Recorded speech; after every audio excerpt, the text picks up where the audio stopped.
हमारा प्रिय मित्रों, शुभ संदेश का नया दिन के लिए ऐ नादान क्यों जाता उदास, कर कबूल चश्मे में नहा, सारे दाग मिटा कर पापों के, रहेगा आराम खुशी से।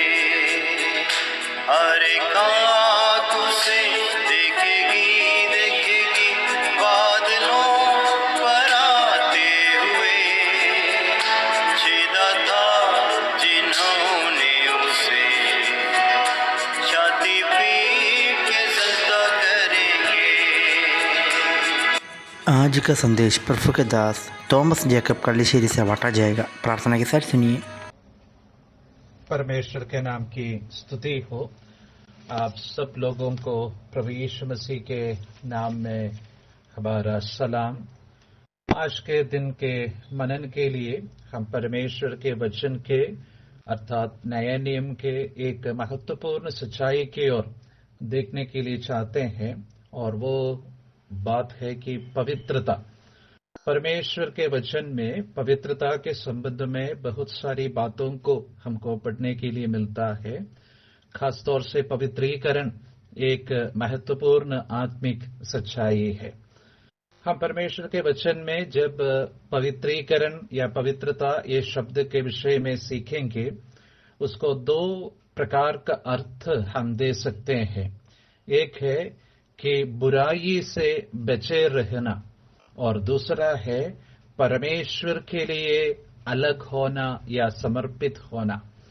पवित्रीकरण का मतलब ये है, हम परमेश्वर के वचन को जब पढ़ेंगे सीखेंगे, हमको अलग अलग प्रकार के पवित्रीकरण के विषय में हमको सीखने के लिए मिलता है। जब हम पहला पत्रस 1 अध्याय और उसका दूसरा पद की ओर जब देखेंगे, वहां पर हम इस प्रकार पढ़ते हैं, और पिता परमेश्वर के पूर्व ज्ञान के अनुसार तथा आत्मा के पवित्र करने के द्वारा यीशु मसीह को आज्ञा पालन करने और उसके लहू से छिड़के जाने के लिए चुने गए हो।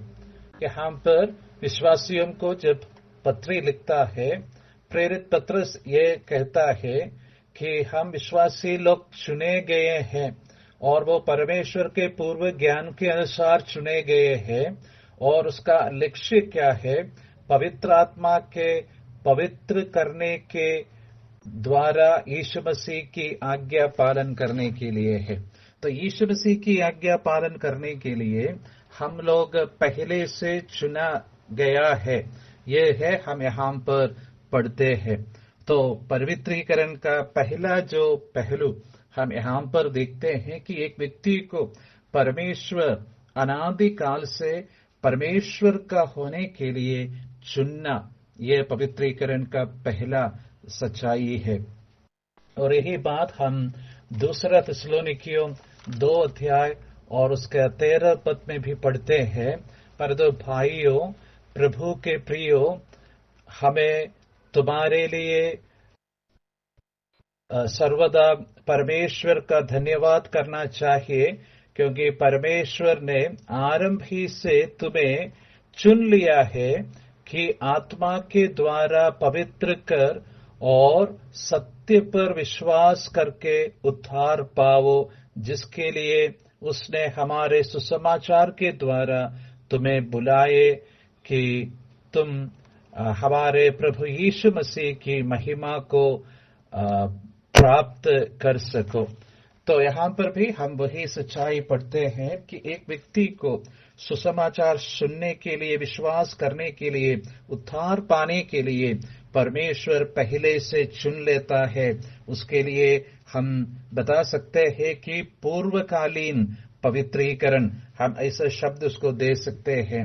तो मेरे प्रियो, अगर आप उद्धार पाया हुआ एक व्यक्ति है, आपके जीवन में परमेश्वर का पवित्रीकरण का पहली सच्चाई ये है कि अनादि काल से परमेश्वर आपको पवित्र किया है, आपको अलग किया है, परमेश्वर का सुसमाचार सुनने के लिए और विश्वास करने के लिए, परमेश्वर का संतान होने के लिए आपको अलग किया है।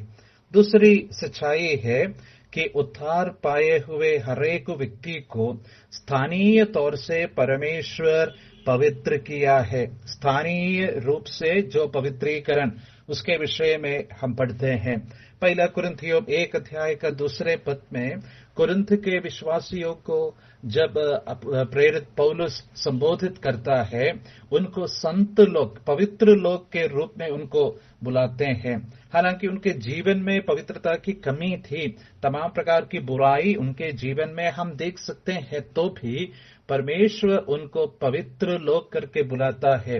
वो उनके व्यवहारिक जीवन की पवित्रता की वजह से नहीं, परंतु उनको पवित्र परमेश्वर ठहराया है। एक पवित्र स्थान पर परमेश्वर उनको रखा है। और ये सच्चाई हम इब्रानियों की पत्री 10 अध्याय के 10 और 14 पद में भी हम पढ़ते हैं। ये सब कुछ बताता है कि परमेश्वर ने हमको पवित्र किया है, पवित्र लोगों के साथ हमको गिन लिया है, पवित्र बनाया है। ये हमारा स्थान है, हमारा उस पद है कि हमें परमेश्वर पवित्र किया है। इसको हम स्थानीय रूप से जो पवित्रीकरण है, उस रीति से हम इस सच्चाई को समझते हैं। हर एक व्यक्ति जो उद्धार पाया हुआ है, वो एक पवित्र व्यक्ति है। यीशु मसीह पर विश्वास करने के वजह से वो संत है। आज दुनिया में बहुत सारे लोग ऐसा करते हैं कि एक व्यक्ति मरने के बाद, कुछ सालों के बाद उसको पवित्र बनाते हैं या संत करके घोषित करता है।